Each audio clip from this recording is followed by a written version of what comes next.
November the 20th, we have a little over 320 households that have already signed up for Thanksgiving, and they'll be coming to Heart and Soul to get a box of groceries to be able to make a Thanksgiving meal at home. So people will come in and they have to register and present ID and everything. And then Champo Travis Bisson Kirshner, which is an accounting firm in Amherst, will be here. They come every year. It's like a tradition. And they come every year and they help us distribute the food. So it's fresh potatoes, stuffing, turkeys, chickens, depending on the size of the family. Today we had 3 wonderful big turkeys be delivered by a gentleman who wanted to remain anonymous, and so we'll be able to use those for the larger families. For the smaller ones we do chickens and that kind of thing. And then we also have some wonderful fresh fruit that has been in storage by way of an area farmer. And he'll bring that over, and we'll be able to serve that, or provide a bag of that for our guests, each one that comes through.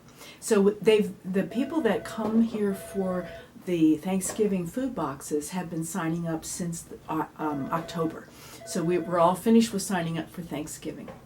Now, that's what we'll give people to take home and make a meal. So on Tuesday of Thanksgiving week, we're going to have a full Thanksgiving meal to celebrate the holiday here at Heart and Soul with our guests. Heart and Soul isn't open on Thanksgiving or Christmas. We're also heavy into preparing for Christmas. And we will do the same thing with a Christmas food box. Our guests will sign up. Those who use our pantry and have been coming regularly will be able to sign up for food. And then we'll be packing those boxes up. We have probably about 125 volunteers that come in. And they will take an A box, a B box, a C box, or a D box. A boxes are for a person, single person. The other ones are for 2 people, then for 4 people, and then for bigger families. So then they walk through and all the food's put in, and then the day that they come, which will be that Monday of Christmas week, to get their food, they'll be able to come in, register, get their box of food, whatever size it is, go and get their frozen, probably it's ham at Christmas, we usually try to do that, and whatever other fresh things we have that they can just take and then go on home and have their makings for a good Christmas meal.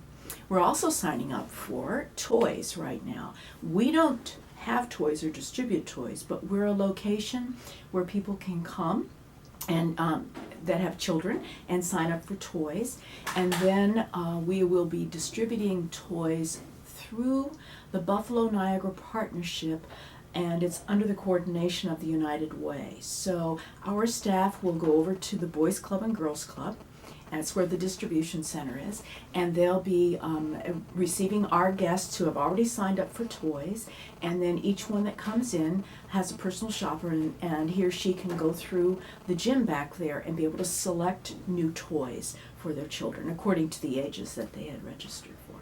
And then we have all of our regular things going on. We serve breakfast each day from 9 to 10 during the week. We serve lunch each day from 11:30 to 12:30, and then we serve meals on the last 2 weekends of the month.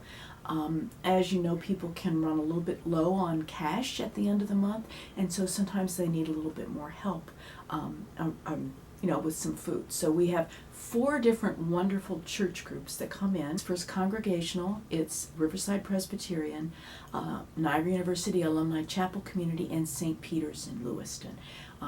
We couldn't be open 7 days a week if it weren't for those 4 groups at the end of the month. We'd be grateful to have volunteers. We have a number of Niagara University students that are here on a regular basis, and we couldn't be more grateful. But we also need volunteers that can come once a week and maybe serve breakfast for about an hour and a half, or serve lunch for the same amount of time, or perhaps they might want to volunteer in the pantry. And I think probably one of the most important things is when volunteers come to really try to come consistently. It's a wonderful service to our guests here at Heart and Soul, and also for us. We could never manage without volunteers, ever, ever, ever. So if anybody's interested in volunteering, they could call Sister Diane Burnbeck here at Heart and Soul. Our mission statement here is to feed those who are hungry in mind, body, and spirit.